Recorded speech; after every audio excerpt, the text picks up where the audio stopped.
Hello ladies and gentlemen, and welcome to another cast of Vanguard. My name is Thomas JaKaTaKtv, UI lead for Sunspear Games, and with me, as before, is Falcon Paladin. How you doing, man? Hey, doing great. So glad to be here with you on this Vanguard cast. Very interested to see another of this this style of StarCraft 2. And I'll go ahead and introduce the players if that's okay. Yeah, absolutely. Let's all right. Get these heroes. So Team Blue in the top left of Vanguard Laurasia, we have the blue Zerg player Antis, his teammate the blue Terran player Theo, and in the bottom right side of the map, the red Zerg player Daedra, and the red Terran player who is yellow but still red, it is Tarino. Yeah, it's a bit interesting. You can call them Fire and Ice, Team Magma, and Team Aqua. Figure out whatever names you want to use. We're gonna use red and blue for this time around. We're seeing the scouts get going. Sent across the map. This Swarm Sentinel here got a pretty decent amount of information. One of the interesting things about this map is that one of your teammates gets to start in the high ground, the other one has to start in the low ground, and the other one is that you're spread apart pretty early on by these destructible rocks, and you can already see Tarino starting to work them down because they can be really frustrating if a big attack comes on one side or the other. It's actually easier for the enemy to move back and forth than you. So gotta be careful for that. And nice little movement here. Killing any of the the SCVs building things is always a powerful move, and you can do it pretty quickly in Vanguard. Yeah, these little guys, these Sentinels are very powerful, albeit melee, but I suppose that's pretty balanced. If you're ranged and really powerful, then that would be a pretty bad idea. Yeah, actually they were ranged for a while. It was quite intense. Their damage was much lower though when they were ranged, but yeah. Okay. And pretty fast 5 bases for Team Blue here, 4 bases for Team Red. So economic lead is going to go pretty early over to Blue. Yeah, absolutely. Antis is throwing up that hatchery in the top right side of the map. We got a Nidus Destroyer here at the expansion for Antis, which again, static defense is always nice no matter what you want to do. And then a spawning pool for Antis. So it seems like his priority was getting the Nidus Destroyer before even going for pool. Now, one of the cool things about the Nidus Destroyer is that it doesn't cost minerals or gas. It costs Xel'Naga energy, which is that third resource that gets added in. And you start with a decent bunch of it. And as you clear out these Xel'Naga turrets on the map, you get little boosts, little 15 Xel'Naga energy boosts. And you can get a Nidus Destroyer pretty quickly to start defending your initial bases. Over here we can see Theo clearing out a Xel'Naga turret, grabbing that 50 Xel'Naga energy and potentially throwing down. Nice little move over here, by the way, with the barracks. He gets to get a full wall in here to try and protect this base. And Team Blue is moving to 6 bases against the 4 of Team Red. So yeah, Team Red has to do something soon. Either expand themselves or go for an attack. Yeah. Or I feel like they're in a lot of trouble. And I just want to say I love the old Brood War style machine gun sounds on the Marines. It just takes me back every single time. Oh yeah, man. And you can bet that I will be putting all of the sick Brood War music behind this video when we're done with it.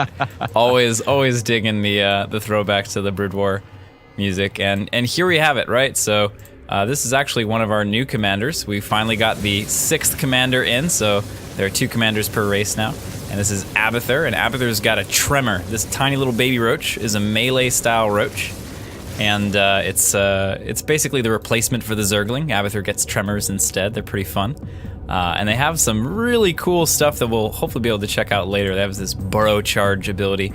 But as you can see, foregoing the expansions has allowed them. Oh my god, what? Oh, this is insane. Antis is taking 4 bases, and I think he's gonna get punished for it really hard. Look at how tiny his army is as a result. Huge attack coming in from Team Red. Yeah, it looks like he's gonna lose the natural. Tons of roaches, and we got Marines here as well. Looks like an Area of Effectus spell just tried to get called down on that army, but I'm not sure if it landed. Yep, that's a mark. It doubles all the damage on the units, but the problem is there were no units there to follow it up, so it was a wasted mark. 75 Xel'Naga energy gone there, and big wild growth for all these tremors. They're gonna engage workers and a mark as well on the enemy blue team. And Blue is losing a lot here. Herc's coming into the battle as well. Yeah, Theo's trying to kite as best he can, but he's just severely outnumbered. These roaches are very quick. These little tremors are super fast, getting right on top of those Marines. There's a single Herc, like you said, but again, super outnumbered. It looks like he does do extra damage versus armored units, as no, these tremors are not, so it doesn't help him very much at all, does it? No, the tremors are a little bit different. It's a little bit weird to get used to, but they do have, the Hercs do have a little bit of splash damage, so it does help when the units are nice and small and clumped up, so they are pretty effective over there, but we're moving already into the middle of the line. Fortunately for Antis, he's got bases all around the map, so he won't lose too much economy. But the problem is all of his tech is here as well. I mean, this game could be over. This could be one of the faster games of Vanguard we've seen, but we do have the defender's advantage kicking in. Antis is able to get some Hydralisks to help out over here, but they're gonna get surrounded by the Tremors. These Tremors doing a fantastic job using their melee attacks on the Hydras very efficiently, only down to 3 Hydras now, where there were previously several, there are only 2. These Tremors are just absolutely destroying it. Some Marines from Theo here as well versus the Marines of Torino with some Zergling support, some more Hydras coming in. Like you said, Defender's advantage kicking in as well, but Torino sending more Marines across the map. Antis forced to retreat, losing more and more drones. These 4 Marines just holding their own. There are still Marines of Torino inside Antis' main base. The drones are coming back. I don't think they know they do. They're retreating now from that situation. Additional red Tremors sneaking up across the map. These guys just on top of all of the Marines. The kiting is so much harder against these short little fast guys. It's an amazing, amazing unit on display right now. Oh my god, and they're not expanding behind. Oh, there it is. There's the expansion behind. I was gonna say, they're super all in right now. Nice mark by Team Red. They're gonna really help counter mark here from the blue team. But there's not too much to follow it up. You really gotta be careful when you're throwing down that mark. It's a spell that requires you have the units around to capitalize on it. Otherwise, it's pretty much a waste of time. We've got red units coming in, Tremors around on the left side, pulling the blue team this way and that. Maybe even getting this hatchery here if they focus it down. It's a little bit tricky of a scenario to make. And we do have, a Nidus Destroyer coming in for Antis. If he can get it up, it will help him so much in the defense of this base. Unfortunately, the rest of the units for Team Blue are just gone. The hatchery dies. For Antis, his natural is completely gone. He does have 2 additional bases available. I'm not sure that Team Red knows about that. They know about one of them. Yeah, actually, if we look at Antis's income, it's actually, because the expansions have not been touched at all, Antis has the highest income in the game right now. This is really interesting, and he's starting to make a counterattack. This might be exactly what Team Blue needs to get back into this game. Yeah, he's bringing these Lings across the map here. Nidus Destroyer doing a great job against them, just hitting them hard. A few more Lings rolling into Daedra's main mineral line, and Lings splitting off into Torino's main mineral line as well. The Marines for Torino on the other side of the map, they can't really do anything about this. They're trying to just straight up kill Theo, but enough Marines here from Theo to shut them down. Torino's forced to retreat there. And Lings for Antis finally getting cleaned up inside the main base of Daedra. There are some Marines and, yes, some of those Tremors popping in as well to help clean that out. Oh man, Daedra's counterattack was amazing. Antis's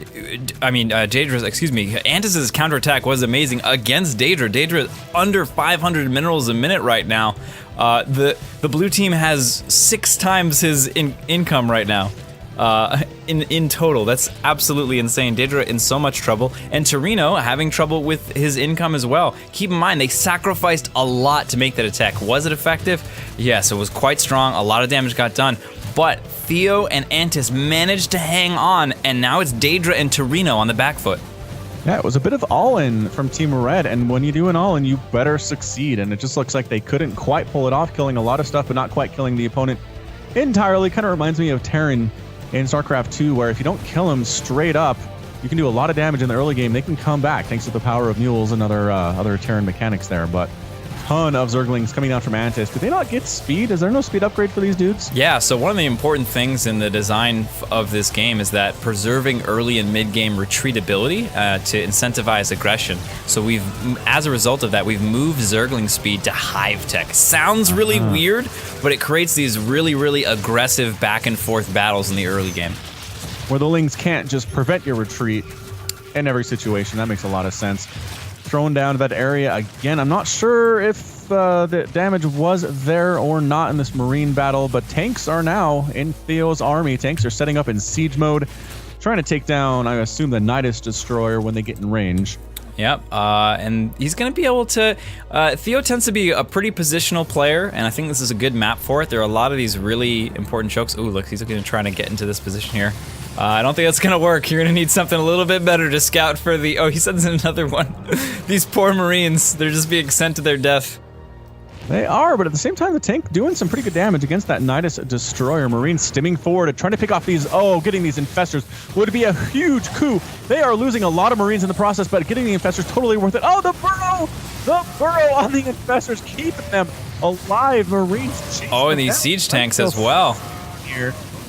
Yep, siege on the back, trying to get inside this mineral line from the other distance here. Defensive yellow Marines here will clean out this little attack from Team Blue, but a bunch more Lings rolling into Daedra's expansion here on the top right side. Lings trying to kill this Destroyer, but are there enough of them is the question. Not doing as much damage as I thought it would against these light Lings, and bam, they do end up taking it out. Yeah, the Nidus Destroyer, not the highest damage unit, or building, I should say, in the game. The main thing is that it has tons of hit points. It really requires you to have units around. If you leave your Nidus Destroyers alone, they can delay, but they're not going to, you know, defeat an army. Fair enough. Yeah, I can see especially here about 2-3 shot Marines, which is just not enough. You're right, but tons of energy, tons of required damage to take them down. We defensive bunker here for Torino at his base. It was under assault being repaired as well. Just a ton of Lings out of Antis. What else is he making is my question right now. Actually, he's only making Lings. He's decided to mono battle it. He's like, you know what? All I need are Lings. Lings are literally all I need. I'm gonna build an infestation pit, but you know what? I'm not gonna make use of it at all. I just need the Lings. That's all I need. This is amazing, because I often say that in StarCraft 2, slow Lings are the worst units in the game, but it seems in Vanguard they're pretty darn viable. Yeah, absolutely. The speeds are changed and everything gets morphed around, and I think just Antis's ability to constantly know when to keep the Lings at home to defend, when to send them out for a counterattack, getting so much damage while the effective all-in, not quite all-in, but you know, it's a very aggressive play was going on, and now speed has finished, and these Zerglings are going to start streaming in. They're on top of the tanks. This is not looking good. Completely gone right now. Some more tanks. Oh, there are 2 back here, but they're just falling so quickly to these Zerglings. Offensive Marines here trying to chase back what? Some Lings ran in. Oh, there's a drop. Drop from Team Blue here in the mineral line of Torino's main base. But no, some defensive Marines are there, should clean it out. More Lings rolling in from Team Blue. This is looking really bad for Daedra's expansion. He's got Marines from Team Blue taking out yet another one. This might be it. This could be end. They've got no bank to remax. They've just spent the remainder of their money to get the few units that they have. I don't know if it's going to be enough here. More Marines streaming through and beginning to attack. This could spell the end for Team Red, but we've been this close before and it's turned around. A huge battalion, let's say, of Marines is going to come in and clean up this blue attack. But I just don't know if it's enough. And look at this. Look at this. Antis, always where the opponent is not running through with the Zerglings over here, forcing this lift. The Marines still in the main base of Daedra. They're going to get cleaned up by some of these small roaches for now. And, whew, yeah, a little bit of a breather here. Yeah, Team Red effectively has 2 mining bases. This natural base by Torino is out. Daedra's not mining with anything. Yeah, Daedra has 0 minerals per minute income right now. I don't know. Maybe they go for one big push here. Maybe they try to rebuild, but Theo is so on top of these drops. He's been dropping non-stop all game, all over the place, and his ally with the speed Zerglings running as in every direction as well. Just intense multitasking from Team Blue. It's an incredible mobile unit composition as well. They can be anywhere they need to be on any part of the map, it seems like, in seconds. Xel'Naga summoning in process. What is this all about? Oh, we got the Xel'Naga construct coming in. This might be the straw, or maybe the iron rod that breaks the camel's back here, as the Xel'Naga construct is summoned. 2,000 mobile hit points and a little bit of damage to go along with it. Is going to make a big difference in this attack. The Marines, the Zerglings, they're all joining up together. They're getting on top of the Terran production, and just as in StarCraft 2, when you get on top of the production, it is an incredibly powerful position to hold. But will it be enough? The Xel'Naga construct is a little bit in the back. It's not exactly where you'd want it right now. The Marines are coming in, but that's it. GG, well played. From the brink of death, Team Blue brings it back and wins the game. Yeah, it really paid off. Those early expands, I thought for sure they were toast with those early attacks coming from Team Red. I thought for sure it would counter the early, just macro style of Team Blue, but no, they could weather the storm. They took the damage, they didn't die, and it seemed to pay off. Yeah, and I think a big part of it too was the fact that those bases were unscouted.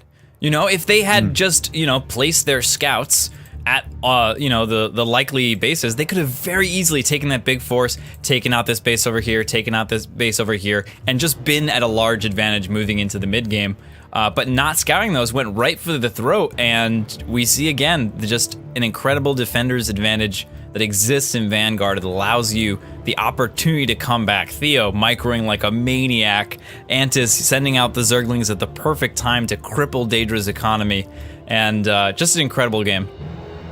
Absolutely, and I just love how nonstop Vanguard is as well. It seemed like there was no time where each team was just kind of hanging out, trying to macro up or tech up. I mean, these players are on top of their game for sure. Yeah, I think it's funny too, is even you said the non-stop, there was a breath of exasperation audibly on the mic that came out of your voice as that happened. It's just like, for the casters too, man. Like, Vanguard casters are gonna have to have like really great cardio, you know what I mean? Just like, oh, so you getting ready for the Vanguard cast? Like, yeah, man, you see them on the treadmill, the elliptical, they're just hanging out, getting that breath capacity up, because it is intense.